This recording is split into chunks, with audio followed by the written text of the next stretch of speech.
بسم اللہ الرحمن الرحیم۔ السلام علیکم ورحمۃ اللہ وبرکاتہ۔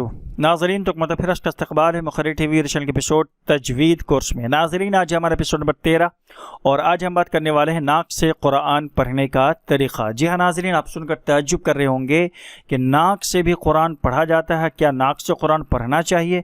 جی ہاں، اگر آپ ناک سے قرآن پڑھنا سیکھ گئے تو آپ کے قرآن پڑھنے کا انداز اور طریقہ بالکل ہی بدل جانے والا ہے۔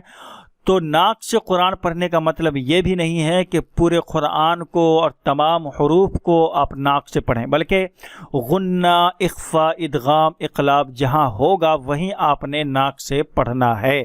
تو آج کی اس ویڈیو میں آپ کو قرآن ناک سے پڑھنے کا طریقہ بتلاؤں گا، اور اس کا طریقہ یہ ہوگا کہ جہاں غنہ، اخفا، ادغام اور اقلاب ہوگا وہیں قرآن ناک سے پڑھا جائے گا، اور وہ کب ہوگا، کیسے پڑھتے ہیں، یہ تمام چیزیں آج کی اس ویڈیو میں آپ کو بتلانے والا ہوں۔ تو ویڈیو کو بنا اسکپ کیے ہوئے دیکھیے گا مکمل اور سمجھنے کی کوشش کیجیے گا۔ تو سب سے پہلے بات کرتے ہیں کہ غنہ کہتے کس کو ہیں، تبھی تو آپ کریں گے قرآن میں پڑھتے وقت غنہ۔ تو پہلے سمجھتے ہیں کہ غنہ کہتے کس کو ہیں۔ تو غنہ کہتے ہیں ناک کے باسے میں آواز کو تھوڑی دیر چک کر دینے کو۔ میں بالکل آسان لفظ میں، آسان انداز میں، آسان طریقے سے سمجھانے کی کوشش کر رہا ہوں۔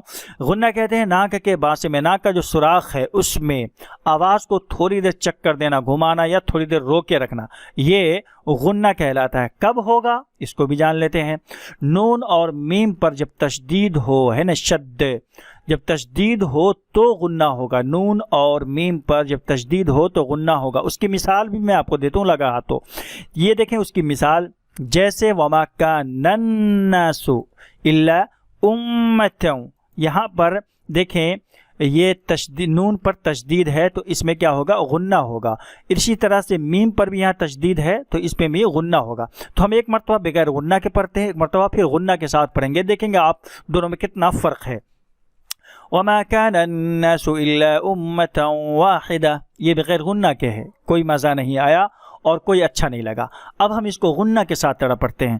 وما كان الناس الا امة واحدة، ہم نے تھوڑی دیر ناک میں جو ہے نون کی آواز کو رکھا اور اسی طرح میم کی آواز کو رکھا، کتنا مزہ آ گیا۔ وما كان الناس الا امة واحدة، یہ اچھا لگ رہا ہے۔ وما كان الناس الا امة واحدة، یہ اچھا نہیں لگ رہا ہے۔ تو یہ ہے غنہ، اور ناک میں تھوڑی دیر آواز ہم نے روکا اور ناک سے پڑھنے کا طریقہ ہم سیکھ رہے ہیں۔ تو غنہ ہو گیا۔ اب آئیے جانتے ہیں اخفا کب ہوگا، کیسے ہوگا۔ تو بات کرتے ہیں کہ پہلے اخفا کہتے کس کو ہیں۔ اخفا کہتے ہیں نون کی آواز کو تھوڑی دیر ناک میں چھپا کر پڑھنے کو۔ نون کی آواز کو تھوڑی دیر ناک میں چھپا کر پڑھنے کو اخفا کہتے ہیں۔ یہ ہوگا کب، آئیے جان لیتے ہیں۔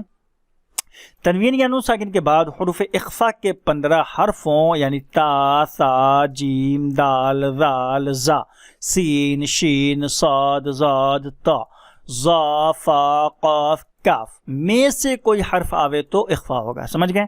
تنوین یا نون ساکن کے بعد حروف اخفا کے 15 حرف، یہ 15 حرف ہیں، ان میں سے کوئی حرف آوے تو اخفا ہوگا۔ اس کی مثال کیا ہے یہ دیکھ لیں آپ، جیسے انت منذر، من ثقلت، من ثقلت۔ تو ہم نے کیا کیا، دیکھیں تنوین یا نون ساکن کے بعد یہاں دیکھیں حرف اخفا میں سے تا آ رہا ہے، ٹھیک ہے نا، تو یہاں پر ہو گیا اخفا، ہم نے تھوڑی دیر ناک میں اس کی آواز کو روک رکھی۔ اسی طرح یہاں دیکھیں آپ، من ثقلت، تو نون ساکن کے بعد حرف اخفا کے میں سے ثا آ رہا ہے، تو ثا آیا، ہم نے یہاں پر اخفا کیا، ناک میں تھوڑی دیر آواز کو ہم نے روکے رکھا، کتنا خوبصورت لگا، من ثقلت۔ اور اسی کو اگر بعض لوگ پڑھتے ہیں من ثقلت، تو کتنا دونوں میں فرق ہے۔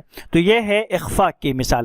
اب آئیے جانتے ہیں ادغام۔ تو پہلے جانتے ہیں کہ ادغام کہتے کس کو ہیں۔ تو ادغام کہتے ہیں ایک حرف کو دوسرے حرف میں ملا کر مشدد پڑھنے کو، ٹھیک ہے نا، ایک حرف کو دوسرے حرف میں ملا کر مشدد پڑھنے کو ادغام کہتے ہیں۔ جی ہاں، کب ہوگا ادغام؟ آئیے جانتے ہیں۔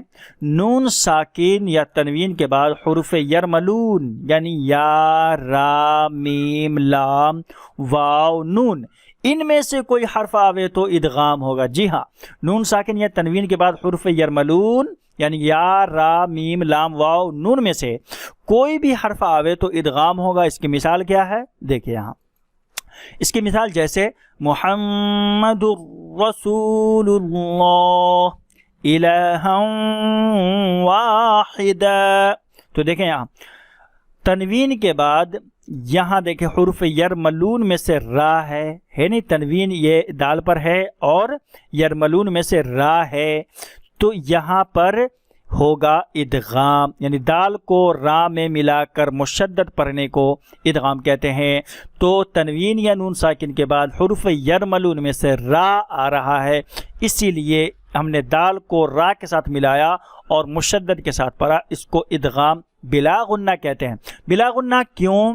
لام اور را کی صورت میں بلا غنہ کے پڑھیں گے ادغام، ٹھیک ہے نا، لام اور را، تو را کی صورت میں اور لام کی صورت میں بغیر غنہ کے ہم ادغام کریں گے، جبکہ اس کے علاوہ یؤمن یا واو، میم، نون، یہ کوئی حرف ان میں سے، یا میں سے، واو میں سے اور میم میں سے، نون میں سے کوئی بھی حرف آوے تو پھر ہم غنہ کے ساتھ کریں گے ادغام۔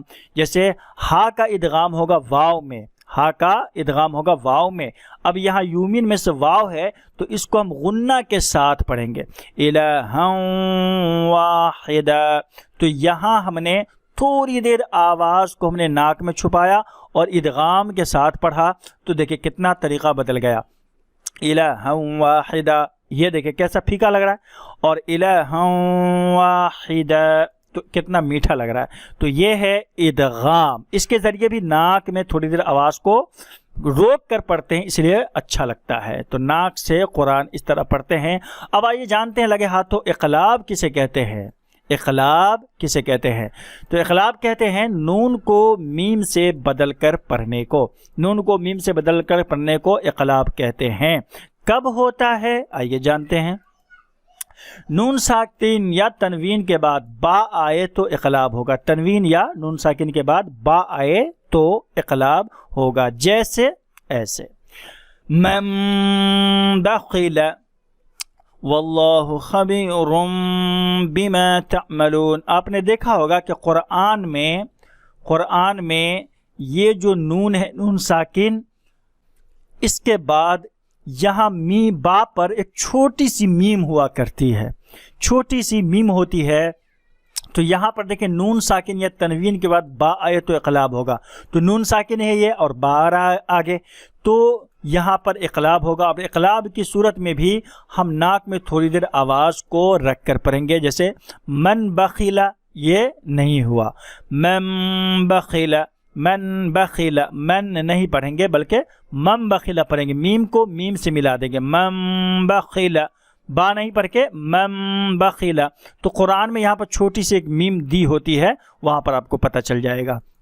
یہاں دیکھیں اس کی دوسری مثال، واللہ خبیر، تو ہم نے پڑھا کہ تنوین یا نون ساکن کے بعد با آئے تو اقلاب ہوگا، تو یہاں پر بھی با پر بھی ایک چھوٹی سی میم دی ہوتی ہے قرآن میں، تو را کو سیدھا میم کے ساتھ ملا کر پڑھیں گے اور اس میں بھی تھوڑی دیر آواز کو ناک میں روک کر پڑھیں گے، واللہ خبیر بما تعملون۔